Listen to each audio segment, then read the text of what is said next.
Hola, ¿qué tal? Muy buenas tardes, querida familia de tu canal, Despierta tu conciencia con Eneida. Es todo un honor tenerte en esta ocasión para poder darte esta información. Hablamos de la caída de las virtudes masónicas en La vergüenza del rey Salomón, figura emblemática que atañe a los iniciados dentro de la masonería. También contaremos con la presencia de nuestro querido compañero, el mayor Tigre Blanco, con quien compartiremos esta información canalizada de los masones en el mundo. Te doy la bienvenida esperando y este tema sea de tu agrado, lo compartas en tus redes sociales, me regales un like, actives la campanita de notificaciones y me acompañes a ver este video. Te recibo con agrado, como siempre, tu amiga Eneida.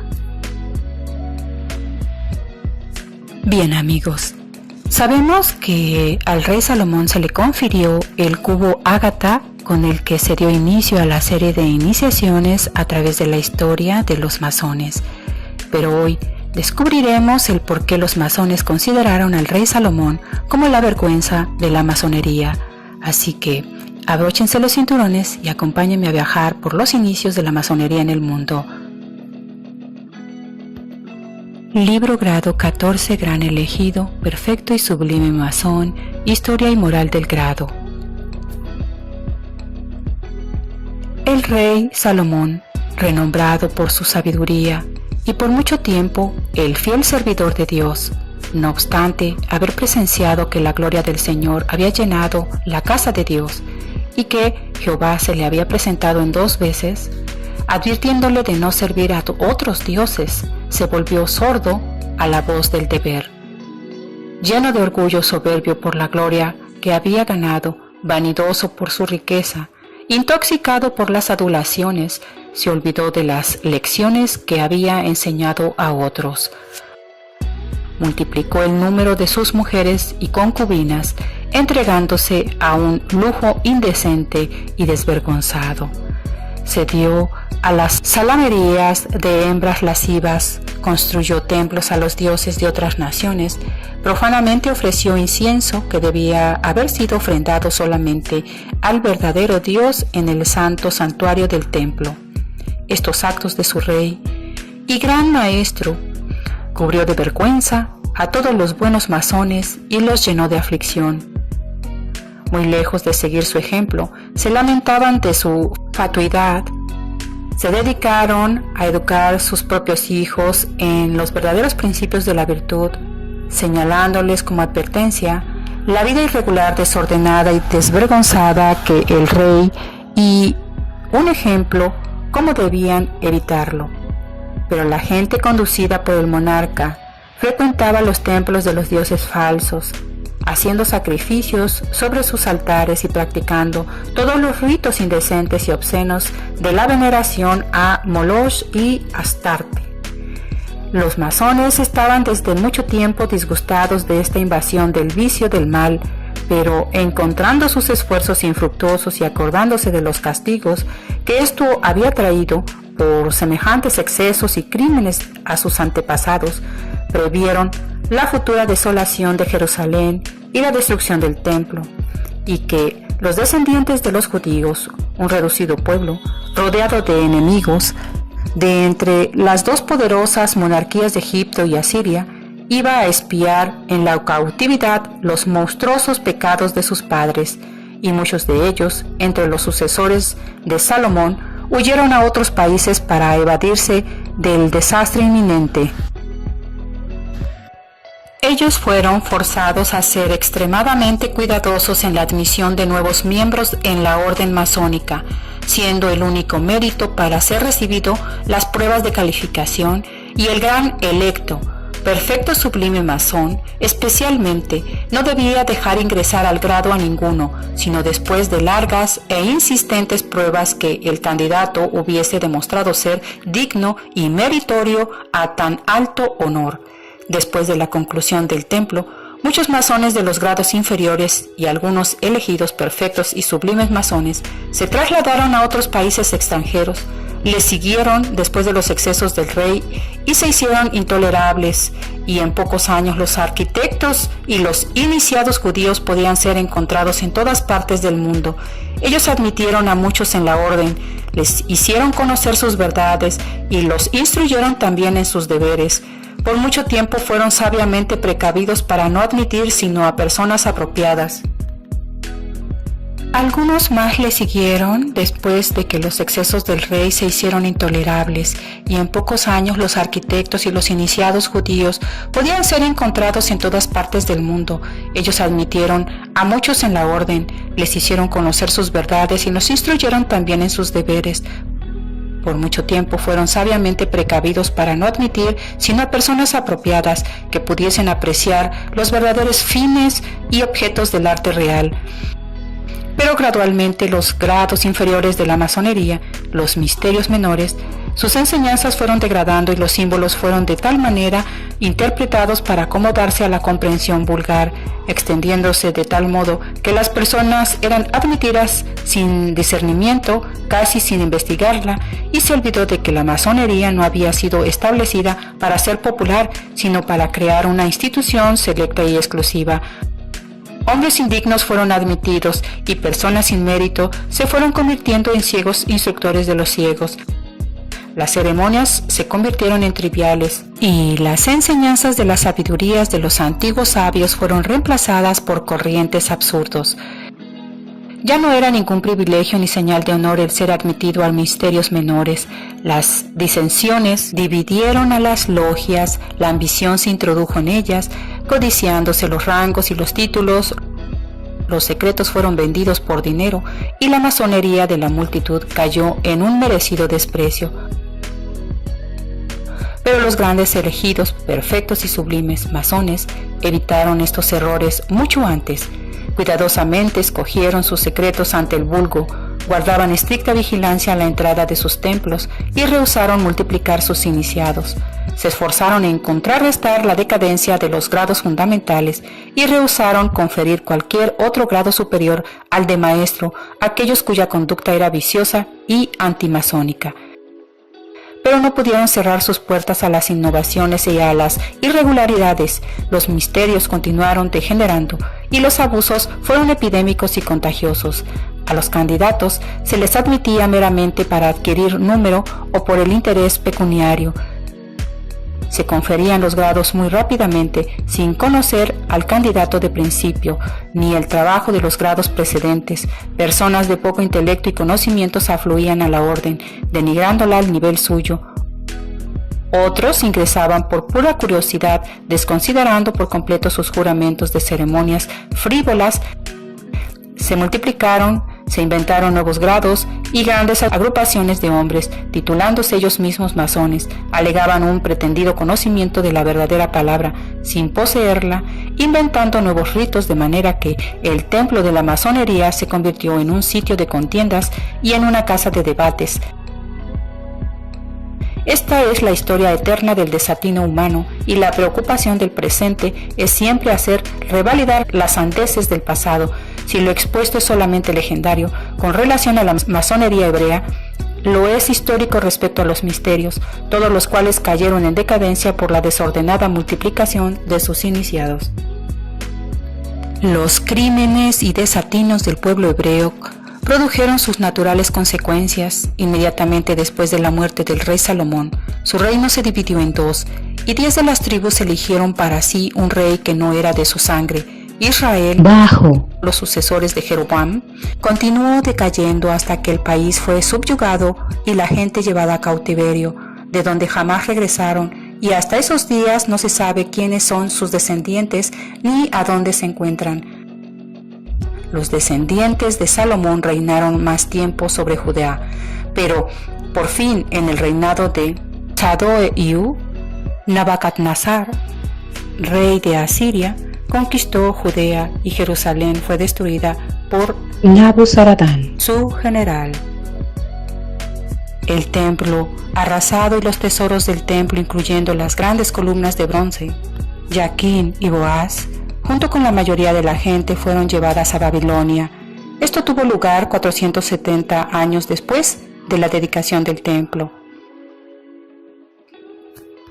Algunos grandes elegidos perfectos y sublimes masones, dice la leyenda, se habían aún quedado en Jerusalén. Ellos habían luchado valerosamente en su defensa y muchos perdieron la vida en las murallas y las calles, porque el sitio duró mucho tiempo y hubo traición dentro de la ciudad.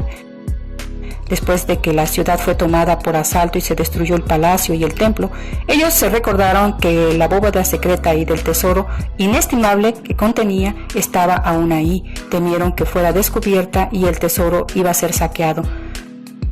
Durante el reinado de uno de los sacrílegos descendientes de Salomón, los iniciados habían tapiado el secreto que conducía al palacio del rey y habían abierto el descenso original que conducía del santo santuario, reparando las ruinas del templo durante la noche y evitando los grupos de tos victoriosos que patrullaban las calles. Los iniciados encontraron que el pasaje que conducía a la bóveda de abajo no había sido descubierto aún, ni que la alhaja de mármol que la cubría había sido removida, pero sobre ella encontraron el cadáver de Galaad, hijo de Seforis, jefe de los levitas y un hermano eminente del grado de perfección. Él había sido encargado de custodiar la bóveda secreta y del cuidado de la lámpara que continuamente ardía sobre el pedestal de alabastro en el que estaba el cubo de ágata con la inscripción sobre la plancha triangular de oro. Lo mismo que el maestro Curún, prefirió perder la vida antes de revelar ilegalmente esta palabra. Se dejó enterrar por las ruinas del templo caído antes que fugar y correr el riesgo de que el tesoro sagrado fuese descubierto y que nunca había sido profanado anteriormente por manos sacrílegas. Al remover el cadáver y bajando a la bóveda, borraron las letras sagradas de la plancha de oro. Rompiéndola en pedazos, colocaron el cubo de ágata en un rincón de la bóveda, cubriéndola con escombros, apagaron la lámpara y voltearon el pedestal. Después encendieron y pusieron el cadáver de Galaad en la bóveda, colocándolo al lado del pedestal volteado. Lo vistieron con sus ropas masónicas, con las insignias y joyas de un gran elegido perfecto sublime masón, representando una ceremonia solemne del sepelio masónico.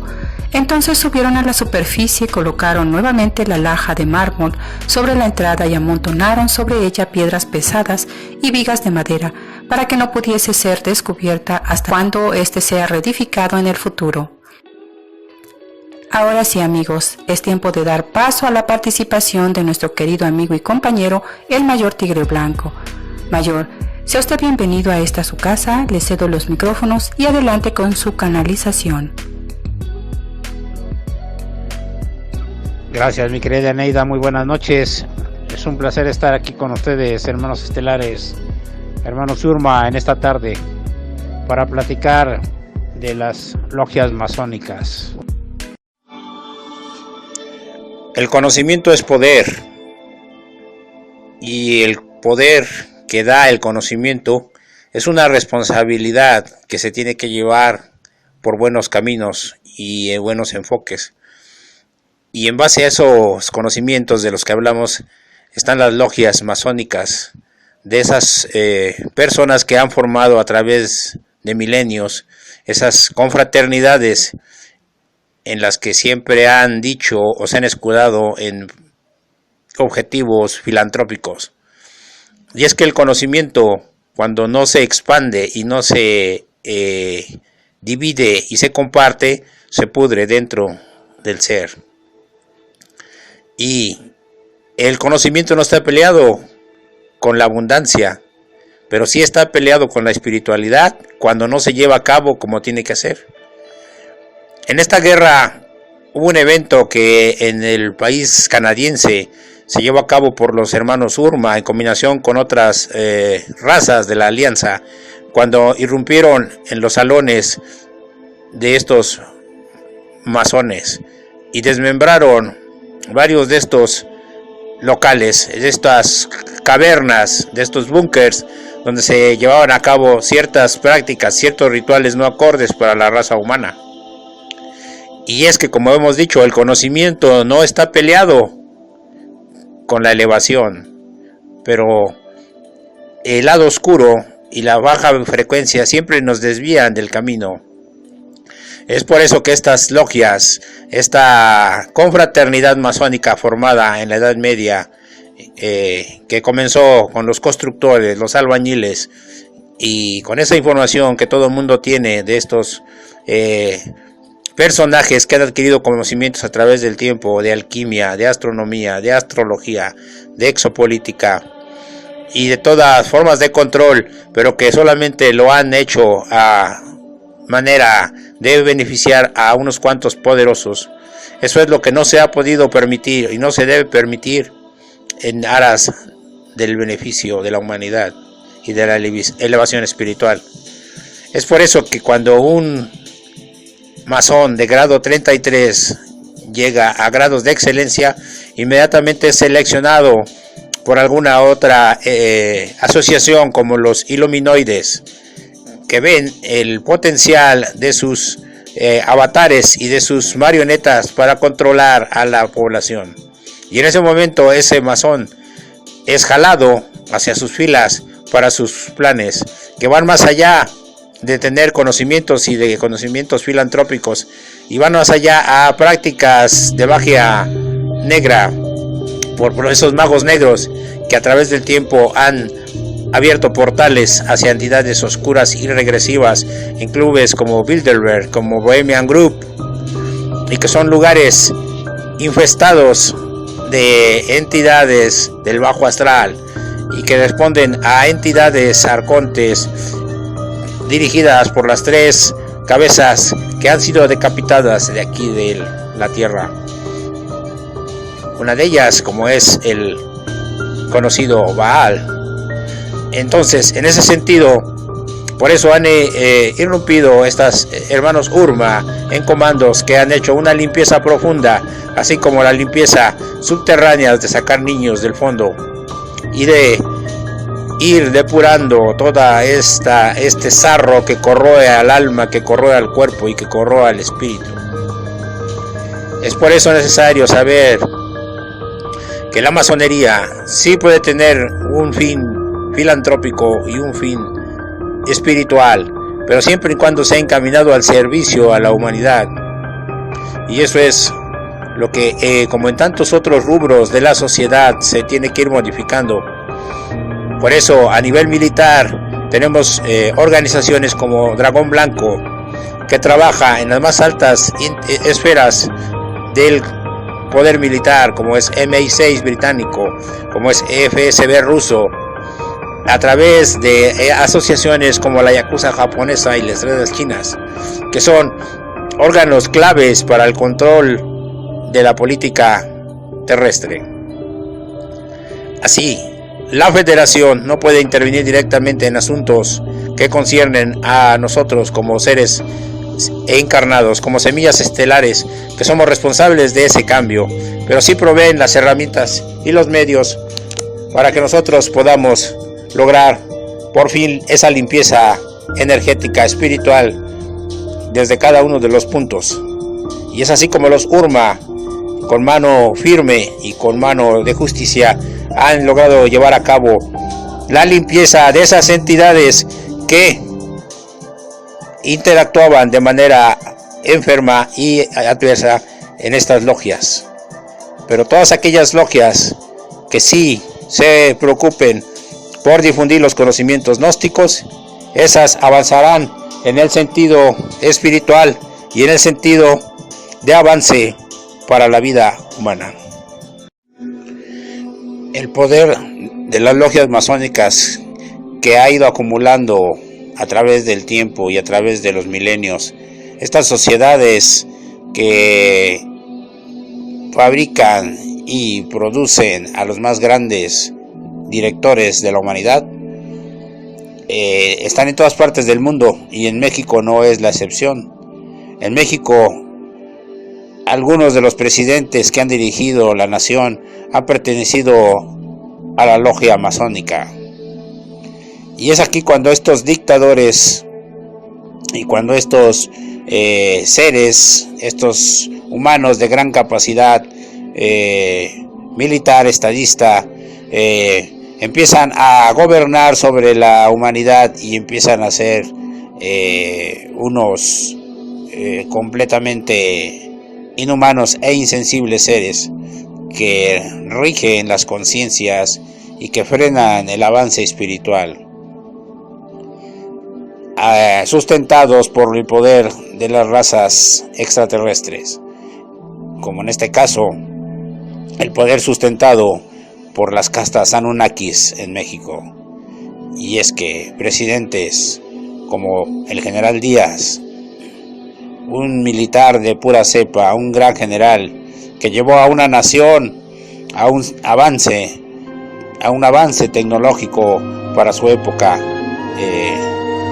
trayendo toda la infraestructura de un país como Francia, pero olvidándose de las necesidades prioritarias de cada uno de los mexicanos que formaban parte de esa conciencia y de ese país que estaba en aras de desarrollo. Es por eso que las guerras estallan por la liberación. El día de hoy ha llegado una rebelión muy diferente, una rebelión espiritual, es el nuevo presidente, en el que ese conocimiento nadie habla de otra cosa que los masones almacenan y guardan ya no será de uso exclusivo, sino será repartido a toda la humanidad, ese conocimiento gnóstico, para que el humano no olvide sus orígenes humildes y no olvide que su misión prioritaria es un servicio a la humanidad, un servicio planetario en el que al día de hoy todos estamos trabajando en las grandes naciones como México, y se está formando una nueva historia de avance, una historia que ha sido forjada en balas y sangre, pero que al día de hoy se fortalecerá con el despertar espiritual de todos los seres que estamos en una sociedad que al día de hoy dejará de tener gobiernos y dejará de depender de lo que diga una persona que está en el poder de un dictador. Ya me lo habían dicho. Llegaremos a ser, como los hermanos Ulma, una sociedad que se rige por la igualdad de géneros, la igualdad de clases, y que tanto el hombre como la mujer tienen los mismos derechos.